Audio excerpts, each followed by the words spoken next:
Ms. Doe, welcome back from your test. How are you feeling? I'm good. Good. Okay, I want to get ready to transfer you over back to your bed, okay? Okay. All right, so before we start this kind of transfer, which is a lateral transfer from one bed to another, we want to first assess the environment, make sure everything is safe. She may have some lines and leads. We want to make sure I get that prepared before I do anything else. So if she had a catheter, an IV line, oxygen tubes, reapply those to where they normally are, get all those transferred to the same side that you're going to be going to. And after that's done, make sure that this is locked. You don't want to have the bed moving as you get ready to transfer the patient. Another part of assessing the environment is understanding I can't do this by myself. So what you want to do is call for help. And if you don't have your call bill near you, luckily, hey, can I get some help?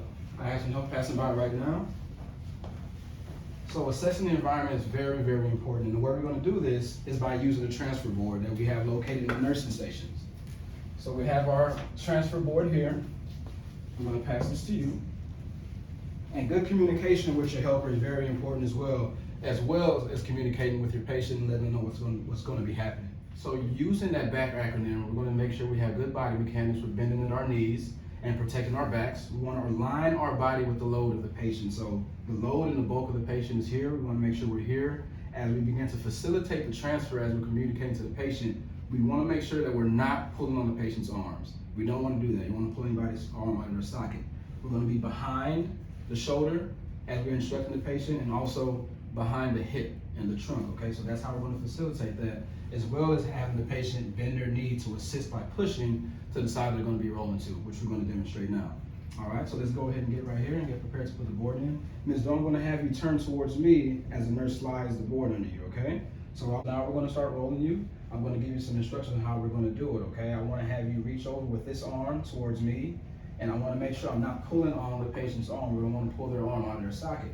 You can also have the patient bend their knees to assist with the transfer by pushing through their legs. And from here, you can easily reach the back of their shoulder and the back of their hip to assist with the transfer, okay? Normally when we transfer our patients or have our patients in bed, there's a draw sheet that we have. I'm also going to assist with that turn by lifting the draw sheet up to allow the sliding board to come under as well. So what we're going to do now is get our assistant or our helper in place, and we're going to begin this turn, this roll, I should say, and start putting this transfer board under her. So on the count of 3, I want you to kind of help me with this turn, okay? Okay. 1, 2, 3. Great job, Ms. Doe. You feeling okay? Yes. Good.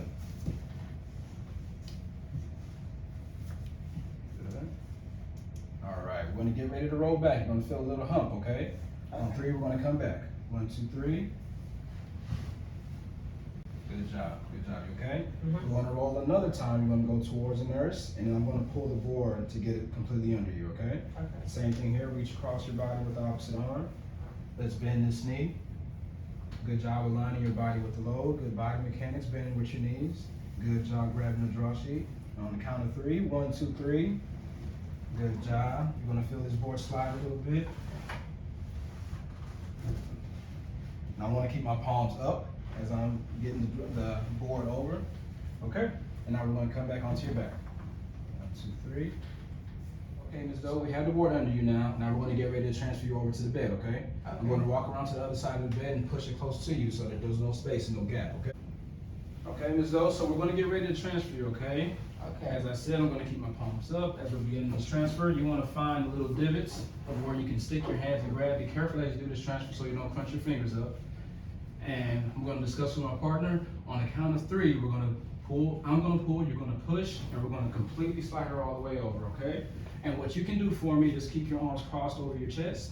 And as we count to 3, on the count of 3, keep your head up and your chin tucked into your neck, okay? All right. Okay, are we ready? On the count of 3, make sure you use good body mechanics. Just shift your weights over, okay? 1, 2, 3.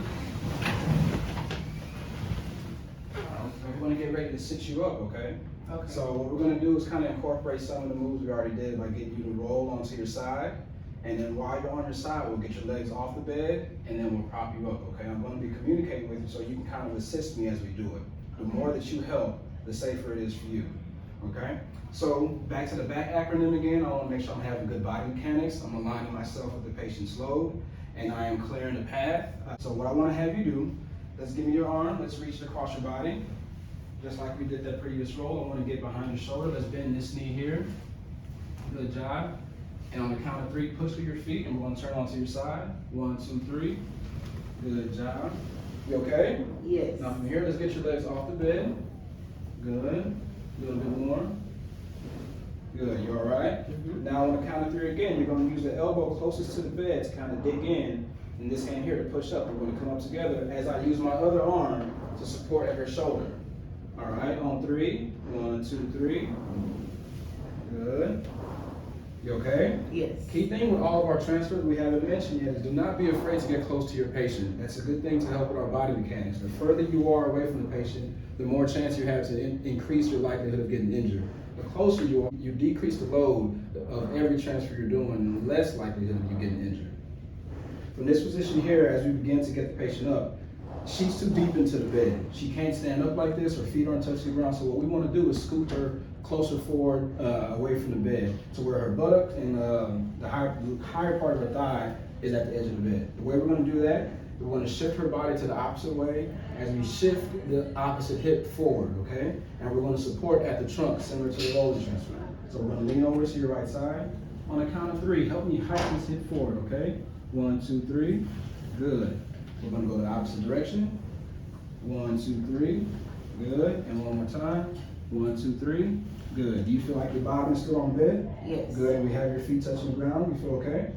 Good. And that's how to properly do a scooting transfer with the patient at the edge of the bed. After you've finished all your previous mobility or transfers that you've done, you have the patient back sitting, and you want to get them back to bed, which is a sit to supine. We're going to do everything just the opposite way. We're going to have the patient come down to her side. Don't have them go backward. Instruct the patient to come down to the side. So what I want you to do is bring your head and shoulder directly to the side, right here to this pillow, okay? I'm going to be here guiding you at your trunk. As we get your trunk down, we'll then bring your legs up. But you can assist by bringing your legs up at the same time, okay? Okay. All right, so on the count of 3, let's come to your side. Good, you okay? I'll switch my hand hold to support her back, her trunk.